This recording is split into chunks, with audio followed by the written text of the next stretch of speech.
On the Fox News show Outnumbered, they're going to talk about how Christians and white men are so victimized. A Boston University professor is under fire for slamming white men on Twitter. Saida Gundy is an incoming assistant professor of sociology and African American studies. She made several anti-white comments on Twitter over the several months. The tweets were discovered by a UMass Amherst student who compiled them on his website. Back in March, Grundy wrote, "White masculinity isn't a problem for America's colleges. White masculinity is the problem for America's colleges."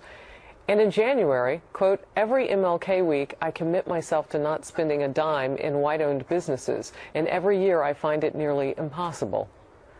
But the school is standing by Grundy and says she's just exercising her right to free speech. Andrea, I'm coming to you first on this. If this were in the reverse and she were an incoming white professor saying this about black men, she would be eviscerated. Yeah. No? So this is the debate. This is, I think, an applicable debate to, is this free speech or is this hate speech?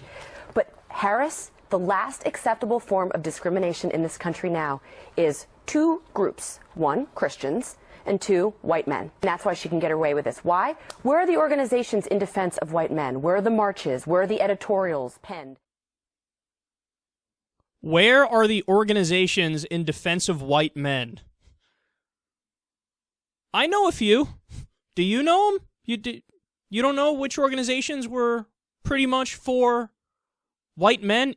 White Christian men? She did say that Christians and white males are the only groups that it's acceptable to still discriminate against. There are some groups on the case, Andrea, hate to tell you. They're called the KKK. They're called neo-Nazis. In some cases, they're sovereign citizens. God, they're so dense. I was just speaking about this the other day. I can't understand for the life of me why people don't get this very basic distinction. What you hear from conservative circles all the time are things along this line. Well, we have a BET network. Why can't we have a WET network? White Entertainment Channel. And the answer is, every other channel is pretty much already that. The black people have like one or two channels, and you're mad that, what, you don't have every channel? Well, we want one that explicitly says for white entertainment. Well, you know, the hunting channel and the fishing channel, probably already that. But no, they want to rub it in. They want to say, oh, white entertainment, white. Now, see, the problem is this. Historically, empirically, when you look at reality, white Christian movements in America have not been tied to standing up for the downtrodden because the whites and the Christians were not downtrodden. Instead, what it was tied to was supremacy movements. What it was tied to is the KKK and neo-Nazi factions and things of that nature. And by the way, that doesn't mean that you can't have, like, Irish pride or Italian pride. You're allowed to have that because those groups haven't had power in America from day one, and they haven't taken advantage of that power in America from day one. But there's a particular sensitivity to white pride or something like that because we know historically what it's tied to, and it ain't pretty. And to draw a connection between, you know, people standing up for the Black Lives Matter movement or, you know, black pride movements or what have you, to draw a comparison between black pride and white pride, there is no comparison. One is standing up, and they're an oppressed minority, and they're fighting back to try to get equality, and the other one has dominated the system from the beginning in America, and they're tied to terrorist activities. So you can't just muck up this false equivalence of, oh, they're so put down. No, the reason why you don't need groups that are standing up in America for Christian persecution and white persecution is that they're not persecuted. I'm a white male. I'm not persecuted. I'm on the top of the chain. I was born into a system that was run the entire time by white males, specifically white Christian males. So they're already on top. So to try to say, oh, you can make fun of whites and Christians and it's fine. You're damn right it's fine. They're on top. That's why, just like in comedy, they always say it makes more sense to punch up. If you punch down, you're just a douchebag. If you punch up, it's, oh, okay, so they're fighting for a just cause, essentially. It's like there's not even an attempt to try to grasp these differences. And I don't think there is. I think somebody like Andrea Tantaros is just really not bright. And she's like, I see discrimination against white men and Christians all the time. Yes, the 70% of the population in America are Christian, but somehow they're the oppressed minority. You know, somehow these are the people, their holiday is celebrated by 90% of the American people. Isn't that amazing? More people than are actually Christians celebrate Christmas. You can't go 3 feet without seeing Christmas decorations and fucking nativity scenes and this and that. And they're saying, we are the oppressed minority. Really? How many states are there that have banned Christians from running for office?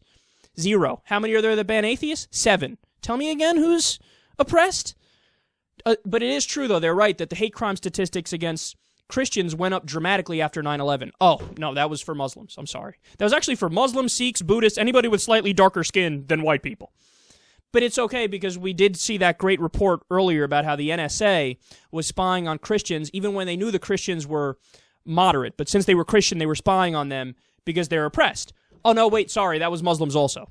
For example, the head of CARE, a human rights group, was spied on by the NSA because he was Muslim, even though he's a guy who supported and defended the Bush administration after 9/11 and did Muslim outreach to the Muslim community to say, we are targeting radicals, we're not targeting you. So he was on their side helping them out from day one, but he was spied on because he was Muslim. But no, there's no oppression of Muslims, there's no oppression of black people, there's no oppression of atheists. It's only for white men and Christians. And understand the biggest hypocrisy of all here.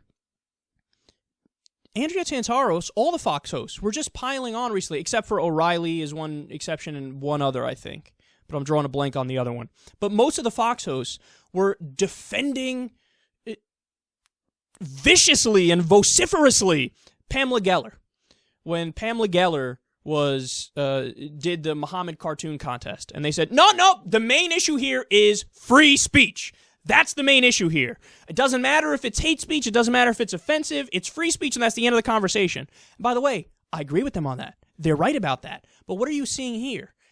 The hypocrisy is exposed because they're only going to talk about free speech in this principled way when it's something they agree with. They agree with shitting on Muslims, so they're on the side of free speech there. But if you bring up to them, hey, I took a giant shit and rubbed it on Jesus' face on a cross and it's an art exhibit of mine, would they say, free speech, we're going to defend your right to do that? No, they'd all of a sudden be against free speech.